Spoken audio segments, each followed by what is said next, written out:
सब कुछ जानने के बाद अभिरा ने मायरा को लेकर लिया एक बहुत बड़ा, जी हाँ दोस्तों, ये रिश्ता क्या कहलाता है कि आने वाले एपिसोड में कहानी एक बेहद इमोशनल मोड़ लेने जा रही है। जब अभिरा अरमान को विद्या के ऑपरेशन तक माउंट आबू जाने से रोक लेती है तो तभी गलती से अरमान के मुंह से सच निकल जाता है कि मायरा कोई और नहीं बल्कि उनकी ही बेटी पूकी है। यह सुनते ही अभिरा के होश उड़ जाते हैं। उसे यकीन नहीं होता कि अरमान इतना बड़ा सच इतने सालों तक उससे छुपा सकता है। अब वो अरमान से और भी ज्यादा नफरत करने लगती है, लेकिन वहीं उसके दिल में अपनी बेटी को देखने की तड़प और बढ़ जाती है। अभिरा फैसला करती है कि वह खुद माउंट आबू जाकर मायरा को वापस लाएगी, लेकिन जब वह वहां पहुंचती है तो देखती है कि मायरा गीतांजलि को ही अपनी मां बुला रही है। यह देखकर अभिरा का दिल पूरी तरह टूट जाता है। अभिरा गीतांजलि से अकेले में बात करती है और उसे पूरा सच बता देती है। सच सुनकर गीतांजलि के भी होश उड़ जाते हैं। उसे समझ नहीं आता कि वह क्या करे, क्योंकि इतने सालों बाद उसकी जिंदगी में एक उम्मीद की किरण आई थी। अरमान और मायरा उसके अपने बन गए थे, लेकिन अब जब अभिरा अपनी बेटी को वापस लेने आई है, उसकी यह छोटी सी दुनिया फिर से टूटने वाली है। गीतांजलि भी मन ही मन फैसला कर लेती है कि वह मायरा के बिना नहीं रहेगी।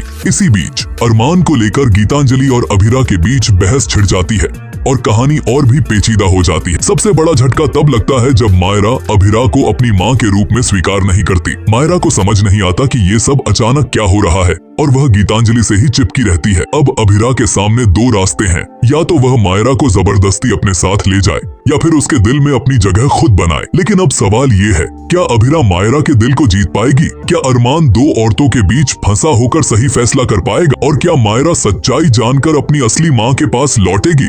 जानने के लिए जुड़े रहिए ये रिश्ता क्या कहलाता है के साथ, क्योंकि अब कहानी लेने वाली है एक दिल को छू लेने वाला नया मोड़।